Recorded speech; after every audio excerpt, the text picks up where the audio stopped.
It's sometime in the year 1988, and a high school student wakes up for school. Their bedsheets have a distinctive design, a white background made up of yellow, purple, and lime green pastel circles of various sizes. The sheets are also covered in squares, triangles, squiggles, and zigzag lines. Their outfit of the day includes a shirt with similar graphics, including zebra stripe and a checkerboard pattern. They grab their books, give themselves a look, get to school, and open up their locker. Inside are cutout pictures from Teen Beat magazine featuring graphical backgrounds of these distorted shapes, lines, and bright colors. They head to class and pull out their binders and Trapper Keeper, both adorned with that similar aesthetic. They race home after school to catch some of their favorite shows, whose intros follow that similar design pattern, while the commercial bumpers and commercials themselves are filled with these clashing colors, mismatched shapes, and almost a cartoon-like appearance. Little does this kid know they are witnessing a certain design style created by an Italian art collective that created the look we associate with the 1980s. I'm Jamie Logie, and this is Everything 80s, a podcast that looks back on a decade that forever changed the way we dress, consume, and connected. And on today's journey, I take you back to the origins of the group, design, and style that created the aesthetic of the 1980s. This is the story of the Memphis Design.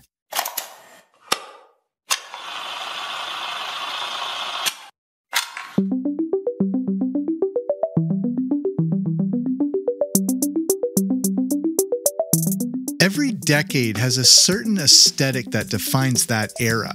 The 60s were all about flowers, tie-dye, and psychedelic swirling colors. The dreadful 1970s was about earth tones and a lot of brown and avocado green. This was also featured in my childhood basement, made up of fake wood wall paneling and orange shag carpet. But for the 1980s, you can probably picture the bright pop aesthetic right now.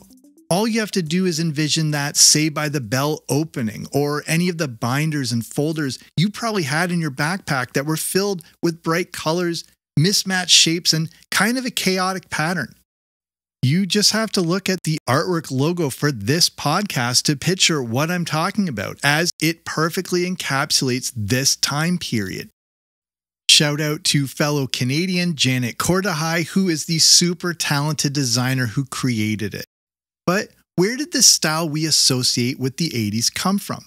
It didn't just appear out of thin air. How did this become the look of the 80s?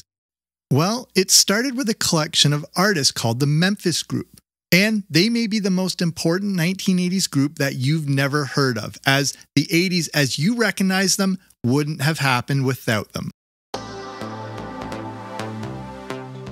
So what exactly was the Memphis Group and how did it start? The Memphis Group was an Italian art collective started by Ettore Sottsass. Sottsass was born in 1917 in Austria, but grew up in Turin, Italy. He was the son of an architect, and this would have a major influence on him as far as style and design went. Sottsass also studied architecture and graduated in 1939. Sottsass had always been drawn to the world of art and design, and his first involvement with artistic groups was when he became a member of the MIAR. This was a modernist architecture group that also allowed him to work alongside his father. We are now in the time period after World War II, and many destroyed and damaged buildings needed to be rebuilt. Sottsass and his father looked to create modernist versions of buildings that would change the aesthetic of where they were located. Sottsass would eventually break free from his father and set up his very own architectural studio, where he too also focused on industrial design. It was at this point, however, that he started to look beyond just architecture and how he could lend his design to many different mediums, including ceramics, sculpture, painting, photography, jewelry, furniture, and interior design. Sottsass also looked beyond just his home country of Italy, and in 1956, he moved to New York. While there, he worked for American industrial designer George Nelson, who had him traveling all over with different projects and assignments. Sottsass eventually returned home to Italy and started working as an artistic consultant with furniture companies. He had a unique approach that created a radical shift in something as simple as furniture design. It was while working as the artistic consultant that he started to put in place the design features that would influence the Memphis Design. Before the formation of the Memphis Group, Sottsass worked for a famous Italian entrepreneur and politician, Adriano Olivetti. Olivetti hired Sottsass as a design consultant as he liked the fresh and radical approach he saw in his work. Sottsass was a bit of a rebel, but considered a rebel with a cause, and his work was beginning to get noticed and appreciated. Olivetti had Sottsass design all aspects of his environment, including the look of his offices, the design, color, furniture, and even the objects within the office. Sottsass started designing boring mechanical objects like computers and typewriters, and this is really where he started to make his name as a unique designer. Sottsass was creating pop consumer objects that made regular items trendy. He wanted all items in a room to stand out, as opposed to having just one focal point. A lamp or fruit bowl didn't have to be boring or pedestrian. They could be unique. This was a similar approach taken by Steve Jobs when he was with Apple. Like Sottsass, Jobs believed that something bland and mechanical, like a computer, could actually be a piece of art and even a statement. Sottsass used unconventional colors, styling, and forms to transform everyday objects into pieces of art, while still allowing them to be functional. He also started using some of the colors and designs that would later be adopted by the Memphis Group and included in the famous Memphis Design. Because of the success of the work he was doing, Olivetti offered Sottsass a job as a full-time designer, along with a massive salary. But Sottsass saw this as settling, and it wouldn't allow him to expand and evolve his work, so he declined the offer. Consider him the James Dean of the art world, where he really did play by his own rules. Sottsass was ready to branch out on his own. Going into the late 60s and early 70s, many artistic groups were popping up. These groups were collectives of like-minded people who were interested in creating artistic movements. These collectives all had the same goal of trying to influence the culture with their specific take on design and style. In 1980, Sottsass founded the Memphis Group with the similar intent of changing the world of architecture, furniture, and overall design. He started the group on December 1st, 1980, when he first met with a variety of designers and artists who were all about the Italian cool movement. But it wasn't officially called the Memphis Group until 1981. The name of the group has nothing to do with being in the city of Memphis, but instead comes from a Bob Dylan song. During their first meeting, Bob Dylan's "Stuck Inside a Mobile with the Memphis Blues Again" was regularly playing, and the name Memphis stood out. This would be the name of their group. All the artists and designers that formed the Memphis Group shared similar backgrounds and artistic interests. They were also big fans of the Art Deco movement. This artistic movement first appeared in France shortly before the First World War. You can see this Art Deco style reflected in many objects, buildings, art, jewelry, and even vehicles at the time. A perfect example of the Art Deco style reflected in architecture is the Chrysler Building in New York. Pop art also influenced the members of the Memphis Group. Pop art is the specific art style from the 1950s, primarily seen in the United States and Britain. Pop art was all about the very kitschy and unique. It's got a very comic book-like look to it and is all about including imagery from pop culture. This pop art style was used in many advertisements in the 1950s. If you're trying to picture pop art, just envision the Campbell's soup can images by Andy Warhol, or the multiple headshot images of Marilyn Monroe, each featuring different vibrant and bright colors.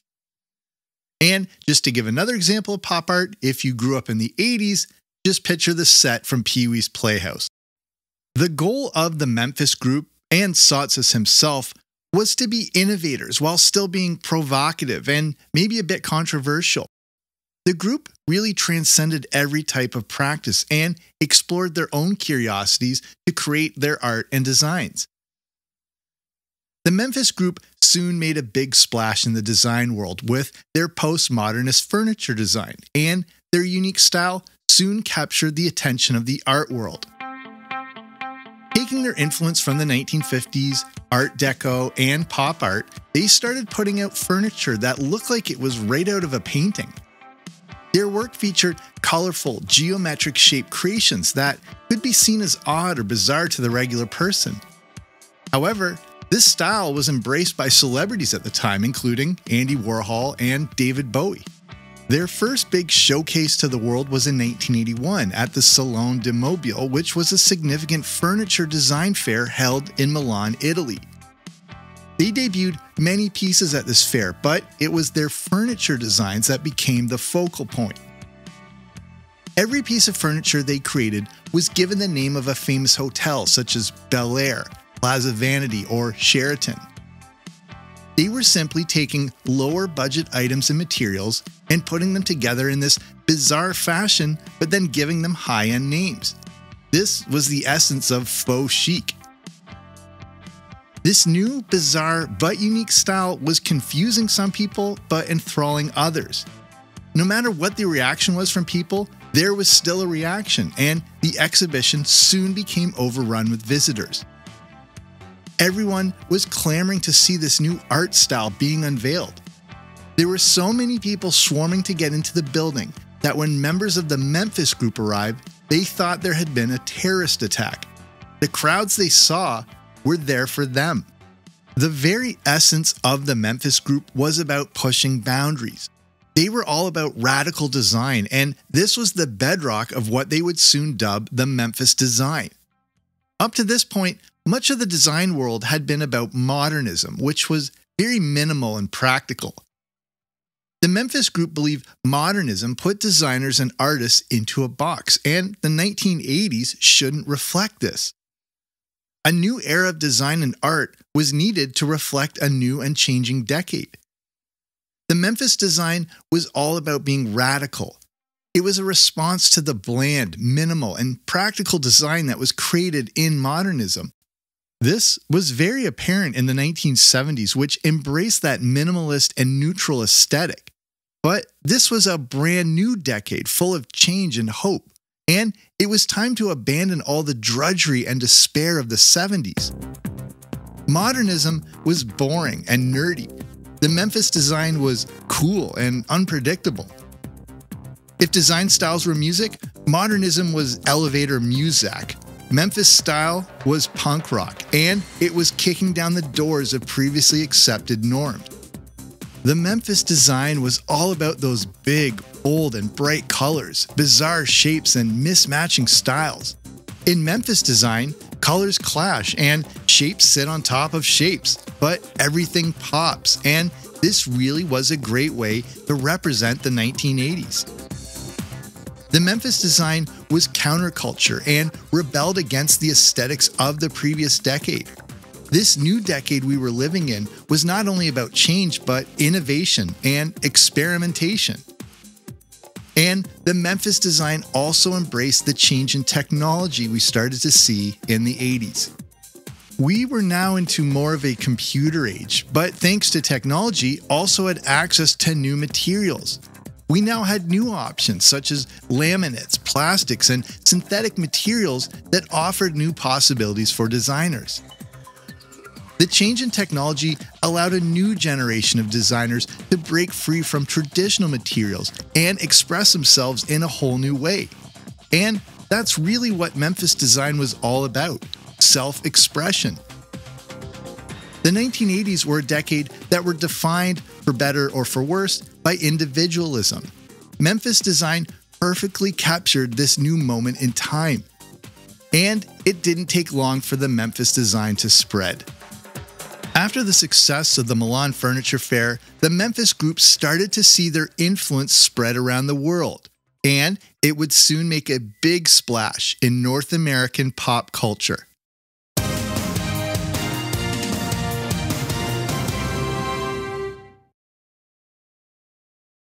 The Memphis Group and their new style were starting to influence many other artists and designers who fully embraced this new radical approach.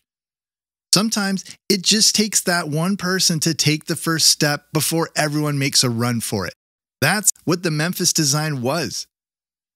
The quick spread of the Memphis Design also worked perfectly with the advent of another new groundbreaking and radical idea: music television. Ladies and gentlemen, rock and roll.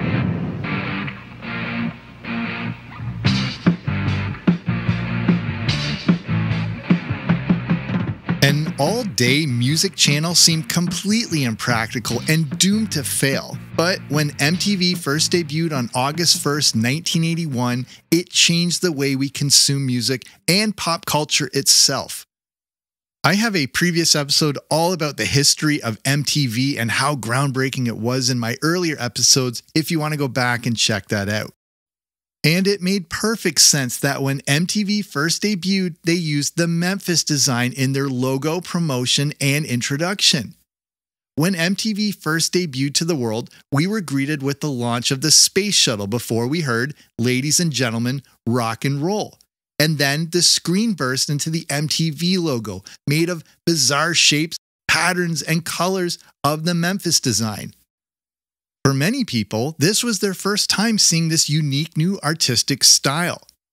The image we saw of the MTV flag on the moon cycled through an endless amount of those clashing colors and shapes and the pop art design embraced by the Memphis Group. Both MTV and the Memphis Design were a match made in heaven. These two things represented a movement. Both were about counterculture, change, and pushing the limits. And both went on to define the 1980s as we know it. But the look of the 80s was only just getting started. With the Memphis Design, the Memphis Group had now created a full-on movement. And in the 80s, it was spreading fast. I mentioned Pee-wee's Playhouse earlier, and the groundbreaking kids show that debuted on September 13th, 1986, was another popular creation that further spread awareness of this new style. The very essence of Pee-wee's Playhouse was the perfect incarnation of what the Memphis Design was all about.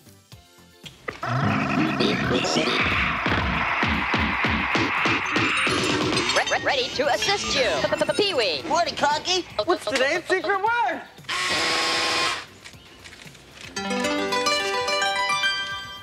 Today's secret word is look. You all know what to do for the rest of the day. When anyone says the secret word, scream real loud.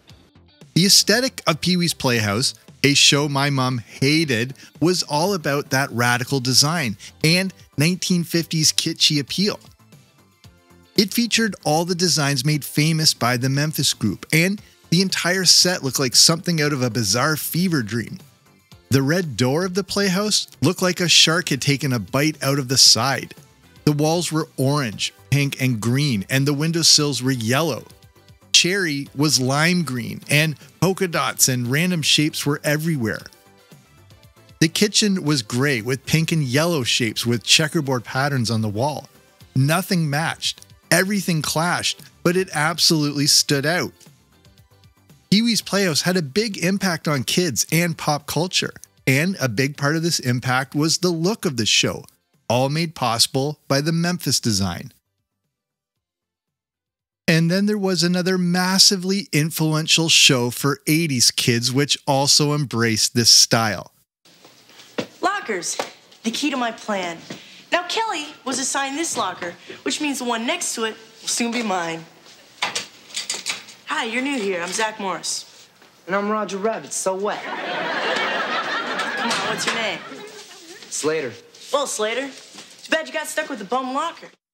Saved by the Bell debuted on August 20th, 1989, which wasn't Saturday morning or after school, but was actually a Sunday night. Fun fact, this was also the same night of the infamous Menendez brothers murders. Saved by the Bell is a spin-off of the show Good Morning Miss Bliss, which first introduced us to Zach Morris, Lisa Powers, and Screech. Saved by the Bell needed a fresh start, and that included making use of a fresh new design for its opening. The intro for Saved by the Bell heavily features the Memphis Design. The background is purple, blue, and violet with swirls and squiggly lines moving throughout the screen. It changes to red and blue zigzag patterns with images of pink flamingos floating through. The design format of the opening credits constantly changes, and even the logo for the show is made up of neon blue, pink, and a yellowish green. The kids of Saved by the Bell also dressed in Memphis-style clothes, specifically Screech. And like Pee-wee's Playhouse, we see full usage of the Memphis Design on Saved by the Bell in the Max, the restaurant of choice for the kids of Bayside High. The Max was the Memphis style personified and filled with that 1950s pop art style with bizarre shapes and colors. And then we see the Memphis Design in other classic 1980s shows like Miami Vice. And the look was used to create the commercials and look for the beloved TGIF Friday night lineup on ABC. Tomorrow, you'll say TGIF when Full House is their season premiere, Lost in Paradise. The plane! Then the comedy's family-sized. I told your mama she can move in with us. The premiere of Family Matters. Make way for the hottest guys on wheels, the season premiere of Perfect Strangers. Fall under the spell of the cutest. Whoa. Which on television, a sneak preview of Free Spirit. The new season begins for Full House, Family Matters, Perfect Strangers, and Free Spirit tomorrow. I have a previous episode all about TGIF if you want to go back and check that out too. But this Friday night institution has roots going all the way back to 1985 and technically began during the 1988-1989 season. If you remember the logo for TGIF, it featured various fonts with a changing color background made up of purple, green, blue, orange, and pink. Very Memphis. Shows like Saved by the Bell and the TGIF lineup would continue into the 90s, but they took the Memphis Design with them. A lot of the look and aesthetic we associate with the early 90s is just a continuation of the design created by the Memphis Group years earlier. This is just another example of how the first few years of each new decade are just a continuation of the one that came before it, until that new decade finds its own identity. And to keep this story going, don't forget to check out the History of the 90s podcast wherever you get your podcasts. Another great example of the Memphis Design in 80s pop culture is from Back to the Future 2 with the Cafe 80s. They set part of this movie in the year 2015, and Marty from 1985 is there to stop his future son from making a bad deal with the future grandson of Biff Tannen. Their meeting takes place in the Cafe 80s, which fully encompasses the look of the 80s, and that's the Memphis Design. The Cafe 80s, again, looks like Pee-wee's Playhouse and the Max from Saved by the Bell.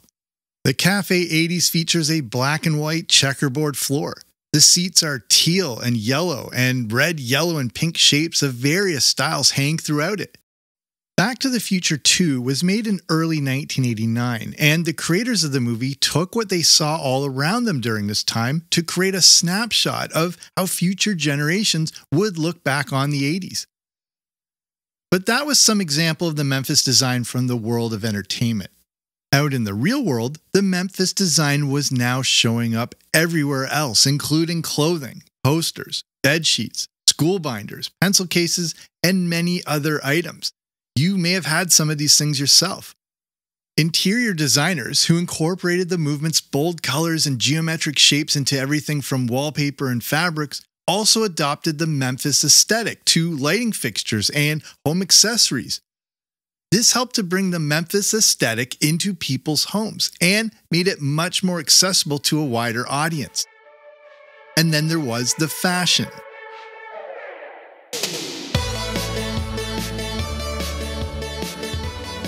The Memphis Design had a significant influence on the world of fashion in the 1980s. The movement's bold, colorful, and playful aesthetic, as well as its use of unconventional materials, resonated with fashion designers who, like their customers, were looking for new and exciting ways to express themselves. Cue Madonna's song Express Yourself, recorded in 1988 and released on May 9, 1989. One of the most notable ways that the Memphis Design influenced fashion in the 80s was through the use of those bold and contrasting colors. We know Memphis Design used bright and unexpected color combinations, and this aesthetic was embraced by fashion designers who sought to create clothing that was just as eye-catching and vibrant.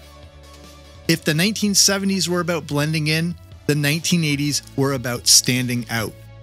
Geometric shapes were also a defining feature of the Memphis aesthetic, and this influence can be seen in the use of bold graphic patterns in fashion design during the 80s. A lot of clothing featured geometrical shapes and weird patterns, as well as the use of some bold asymmetrical silhouettes. This has been making me remember about some of the abysmal sweaters and windbreakers that I wore during the 1980s. I mentioned earlier about the use of new materials for furniture design that was available in the 80s, and this was also a key aspect of the Memphis Design in fashion. New types of fabrics and textures in fashion design were now becoming more available. This can be seen in the use of plastic, metal, and other synthetic materials in clothing, along with the use of the unusual patterns and textures. Some of the more prominent fashion designers that incorporated the Memphis aesthetic into their work during the 80s include Versace, Mary McFadden, and Catherine Hamnett. They experimented with those bold colors, graphic patterns, and unconventional materials to create clothes that were playful and eye-catching. The Memphis Group applied their new style to interior design and furniture, and now fashion designers were taking the same approach, but with clothing. So, what happened to the Memphis Group? Going into the late 80s, the Memphis Group itself was starting to slow down. Even though their work was now everywhere, by 1988, the group was pretty much done. But Ettore Sottsass had started to slowly remove himself earlier than that. While the Memphis Design was creating the look and aesthetic of the 80s, he was creating a design consultancy that he called Sottsass Associati. His new project was all about being able to create architecture on a huge scale while also creating designs for international agencies. The Memphis Group was focused on smaller objects, furniture, and general art. Sottsass wanted to take things in a grander direction. He left the Memphis Group in 1985 to focus solely on his new direction. The interesting thing about Sottsass Associati is they were doing what Steve Jobs eventually would do with the Apple stores. Sottsass created the design and look for the stores of Esprit. He was creating a look and aesthetic that could only be associated with their brand instead of all the other cookie-cutter stores and showrooms out there. He was creating a form of branding done through store design. It's the same thing today with the Apple Store. There is no mistaking that you are in any other type of store. As big as the legacy he created was, more people have become familiar with the Memphis Group and design as opposed to Sottsass himself. Young designers are coming out of schools and many are referencing Memphis as a major influence, while not always referring to Sottsass himself.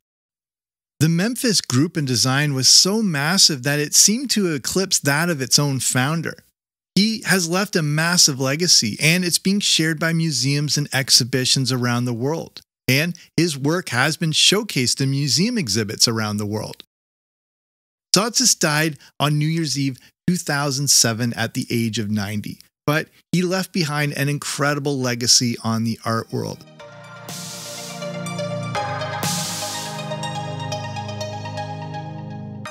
And I want to finish with a question. If you were making a movie today that was set 40 years in the future but had to represent our current time period, what would it look like? What would that snapshot of this era be, and what would be the color scheme and design elements that would define it? In 1989, while making Back to the Future 2, it was pretty easy to capture that moment in time. But I'm not even sure if there's anything definitive that represents our current time period. I picture slate grays, white, and maybe some earth tone colors. Maybe this era is defined by granite countertops and stainless steel appliances that future generations of people watching House Hunters will mock for being so outdated. Today's style, if anything, could be called warm, muted, and maybe understated. The 80s style may have been loud and busy, but it was definitely not forgettable. It was definitive, and that's what the Memphis Design was all about. And the Memphis Design was more than just a look, but represented an entire era. Just like the 80s themselves, the Memphis Design was playful, colorful, and expressive. It was fun and upbeat. Again, more of those defining characteristics we now associate with the decade. Perms, leg warmers, pastel colors, neon shades. The 1980s were all about change, excitement, energy, and self-expression. And the Memphis Design was the aesthetic that truly captured the decade. The Memphis Design has often been referred to as cartoonish glee, yet another great way to describe the 80s. I think one of the best ways to sum up the Memphis Design is unconventional, and that also perfectly represents the 1980s. If the 1970s were bland, minimalist, and dreary, the 1980s were the polar opposite, and the Memphis Design reflected this as the style continued right into the 90s. The Memphis Design is something that most people probably couldn't tell you the name of, but instantly recognize when they see it.